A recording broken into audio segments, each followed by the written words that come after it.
Kia ora non tātou, Mr. Chair. Such is the importance attached to this bill, it requires attention that's likely to take us into Sunday, which will still be Thursday.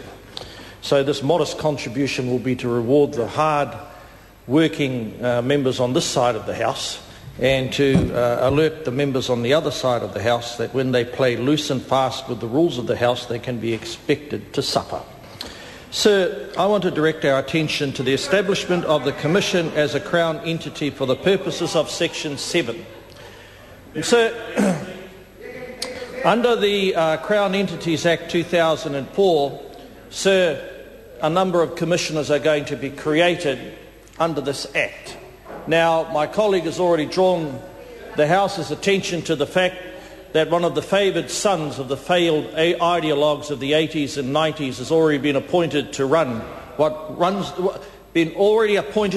what runs the risk of turning into a discredited organisation in very, very much the same way as Don Brash's exercises with Bryce Wilkinson and others have brought a great deal of opprobrium to those who actually are associated with trying to do things sensible, credible, in terms of boosting the productivity and lessening the gap between us and our Australian cousins. So, in the establishment of the Commission, it derives its powers from the Crown Entities Act, and it's, sir, evident from a cursory glance at that Act that commissioners are actually able to secure additional assistance, i.e. through as associate commissioners, or, sir, secure resources to undertake studies or examinations that might be called from time to time.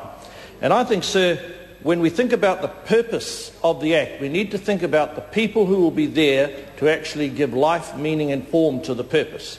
And, sir, under the current administration, it is evident that the narrow range, the narrow cast of ideological activists that they'll draw from makes us doubt whether or not this organisation will achieve very much at all, sir. Because at the end of the day, sir, productivity is about people. And to date, there's been a huge degree of disinterest on that side of the House, sir, in actually investing in people. Not only have we seen cuts, I mean, hypothetical, but can you increase productivity at the same time you're starving the most vulnerable group of New Zealanders, i.e. the future workforce and their families, of resources to ensure that they are suitably educated? So, sir, how do you actually advance productivity whilst at the same time squeeze and starve resources from those avenues of the state's resource base that are actually directed towards giving very good literary skills, numeracy skills, civic skills, social relation skills? All of that, sir, is actually being deprecated at the moment. So it's a joke, sir, thinking that you can create this productivity commission whilst at the same time not focus on really the building blocks of what is the greatest asset that our country has, because there is no productivity unless you invest in people. And, sir, the nature of our people is changing. Not only is the school-age population getting browner and more young Pacifica and tangata whenua and Māori kids and Kiwis of Māori descent and then Asian extraction and other ethnic minorities. And, sir, I only hope that when the Minister moves forward with this Productivity Commission, fortunately it will be for a mercifully short period of time, and then the results of the next election will rescue us from this very narrow-mindedness. But that aside, sir, it's important that the number of people and the qualities that those people bring take account of ethnicity, take account of experience at working different levels of the economy, not just from the big end of town. So because it's the big end of town and characters who thought that they were masters of the universe, especially in the financial community, sir, that have brought us to our knees. And when I hear, sir, the media raging about the most recent lapse of judgment in our world, the Māori world, I like to remind them the last time I checked $7 billion worth of wealth meltdown, I didn't actually see any runangas or hapus involved in that. No. Well, they're unlikely to utter that, because that requires a level of humility and modesty that we don't ordinarily associate with the chorus. Chair. We don't ordinarily associate, folks, with that end of town. But anyhow, I come back to isolating the point that when you establish a commission, you have to focus on the quality and the range of skills that those people have.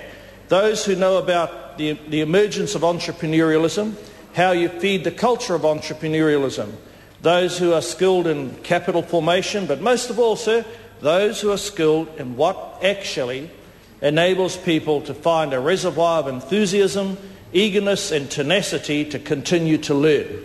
And sir, when we look at firms and companies, because this will have to take a micro look, not just the macro look, when we look at the types of firms, sir, then productivity-related matters will go down and have to consider the culture that exists between the owners of the firm and the providers of the capital. And so when you have a set of toxic labour relations and a set of rules that are squeezing further and further and increasing pain on the labour force, whilst not focusing on the obligations and the duties of the owners of the capital or the directors of firms, you cannot perpetually make more miserable, sir, the providers of labour and imagine that we're going to grow wealthier. So just as we've seen a level of belligerence, hostility towards the leaders of the labour movement in New Zealand, recently seen it in terms of the treatment dished out to Helen Kelly in the recent episode to do with the giveaway to the Hollywood billionaires. Sir, it's a timely reminder that a productivity commission will only be as good as the spread of people that occupy the positions, and will they command enough respect in the eyes of the ministers of the future. Now, it's obvious, sir, that the savings group comprising a number of notable New Zealanders has already lost a fair degree of confidence, it would appear, with the Treasurer, the Prime Minister and other senior ministers of the current government, because issues that they ought to be looking at, i.e. notions of compulsion, types of obligations, etc., and savings, have already been written out of the script, sir. So this suggests that when this government hears, sees, senses something that doesn't immediately fit with their plan, and of course we all know there is no plan, the Prime Minister, and acknowledge the Prime Minister, he was a successful currency trader, a pragmatist. So there's no sort of coherent plan, sir. It's just a haphazard set of disconnected events where you take a position, you close out, then you rapidly move on to the next position. Unfortunately, sir, exercising stewardship over the economy, as Mr Mallard and other more senior members than me will point out, requires an overarching vision, a strategy, a narrative, and, whether you like it or not, sir, a plan. And this will not actually advance any plan, because we already know that the types of things that it's going to look at come from a very narrow ideological straitjacket. And they are, number one, the state is bad. The state must be shrunk. How do you shrink the state? We know, sir, that this Productivity Commission will be charged at looking whether or not the state should be shrunk by shrinking revenue. And then once revenue, in a macro sense, sir, is decreased, then the state has fewer options to actually take an activist role where the economy might be suffering from market failure and inject a degree of public investment or ensure that the public interest is addressed, sir. So if we have people, sir, coming onto this organisation that not only are disconnected from how the vast bulk of small to medium-sized firms operate, the vast bulk of how New Zealand families live, then you can rest assured, sir, it will be a continual story, sir, of a narrow range of ideas being forced upon us and our families, and that just will not do, sir. Now, sir, an item that this organisation, in relation to what defines a productivity-related matter, is that it's going to look at both private sector productivity issues and public sector productivity issues and the economy as a whole. Well, sir, the economy as a whole cannot be understood by just focusing on economic rationalism, because people are not just economic utility maximising rats.